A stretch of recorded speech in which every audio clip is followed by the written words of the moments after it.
Stand rooted in truth, respond calmly, withdraw attention, manipulation collapses. Clarity is not loud, and it does not rush to defend itself. It arrives quietly, like light entering a room that was never dark, only cluttered. When confusion thrives, it feeds on assumptions, emotional reactions, and the urge to explain yourself endlessly. Clarity interrupts that cycle by slowing everything down. It asks you to observe before you react, to listen to what is said and what is avoided, to notice patterns instead of isolated moments. In this space, manipulation loses its favorite tools because it depends on speed, pressure, and emotional fog. When you become clear, you stop filling in gaps that were never yours to fill. You no longer guess intentions or reinterpret disrespect into something more comfortable. Clarity allows you to see situations as they are, not as you hope they might become. This does not make you cold or detached. It makes you grounded. You begin to trust what you see, feel, and hear without needing permission or validation from others.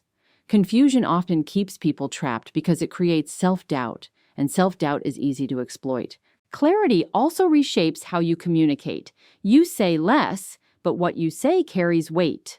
You stop over-explaining, justifying, or softening truths to make them easier for others to accept. Clear communication does not argue with reality. It states it. This shift alone changes power dynamics. When your words are aligned with your inner knowing, there is no opening for distortion or gaslighting. Manipulation struggles when it cannot twist your meaning or provoke emotional reactions. As clarity deepens, your emotional energy becomes steadier. You no longer swing between hope and disappointment, certainty and confusion. This consistency signals strength, even when you are quiet.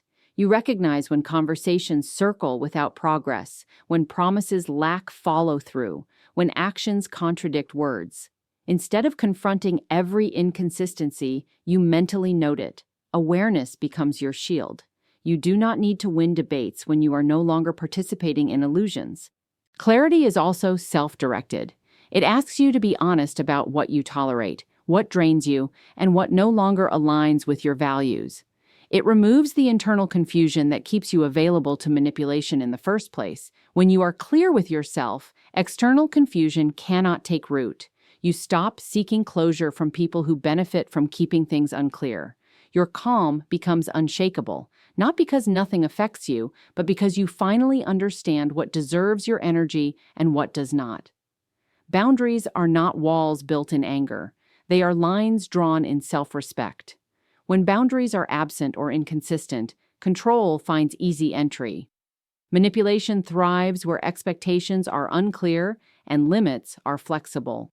The moment you define what is acceptable to you, the dynamic begins to shift.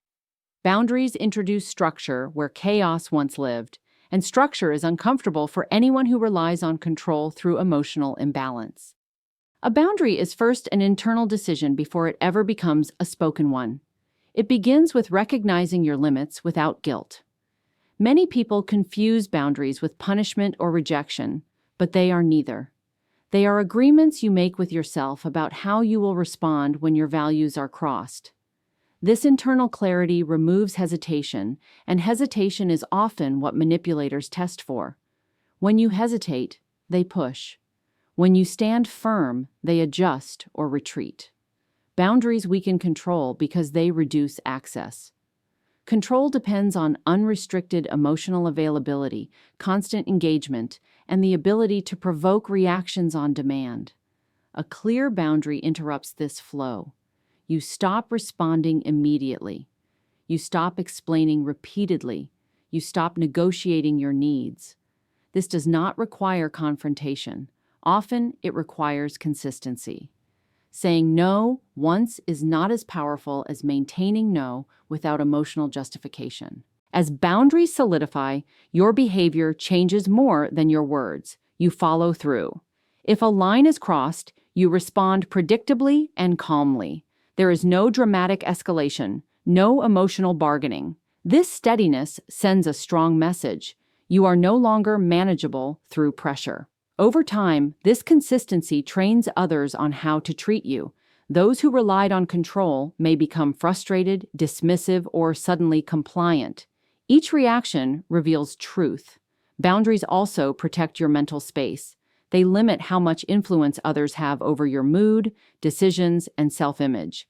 When you no longer absorb every comment, tone shift, or implied demand, you regain authority over your inner world.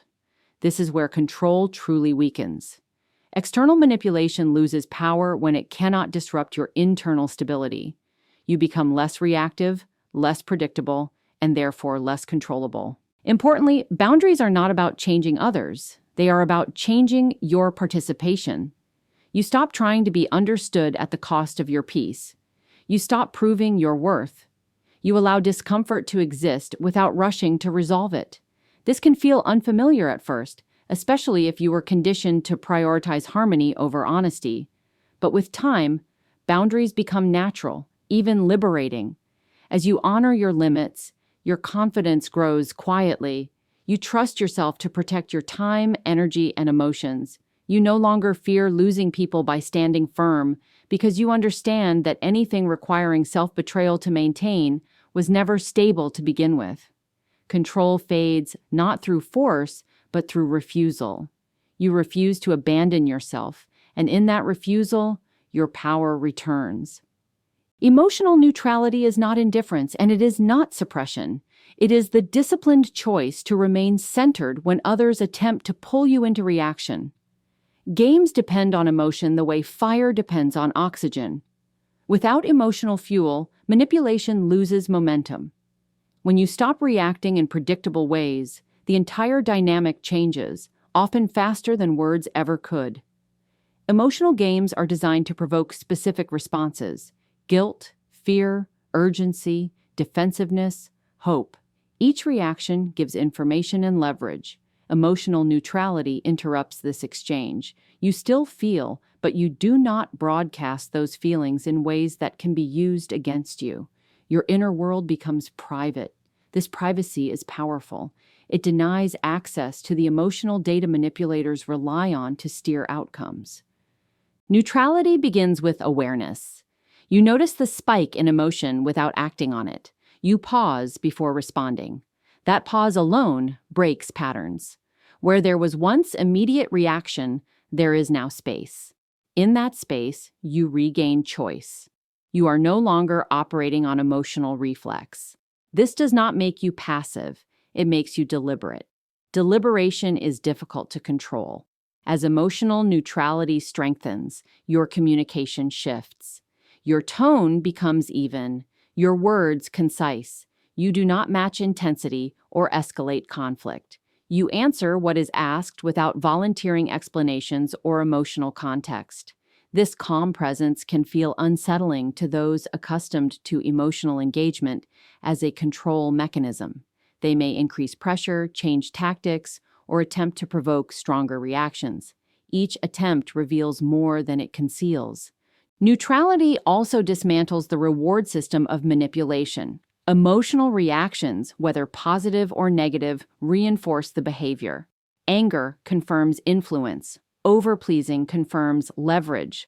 Emotional neutrality offers no payoff. Without reward, the behavior loses purpose.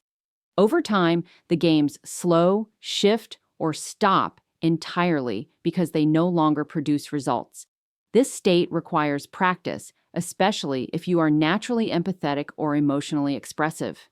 Neutrality does not ask you to stop caring. It asks you to care without surrendering control of your nervous system. Grounding techniques, controlled breathing, and delayed responses support this process. The goal is not to shut down, but to stay regulated. Regulation is strength. Emotional neutrality also restores your sense of self. When you stop being emotionally reactive, you hear your own thoughts more clearly. You are no longer tangled in someone else's emotional agenda. Decisions become easier. You trust your perceptions. You are less likely to be pulled into circular conversations or emotional traps because you recognize them early. Over time, your calm becomes a boundary in itself. It signals that drama will not gain access to you. Some people will respect this and adjust. Others will drift away, unable to engage without emotional control. Both outcomes are clarity. Emotional neutrality does not create distance out of cruelty, it creates safety through self-mastery. When games no longer move you, they lose their power to continue.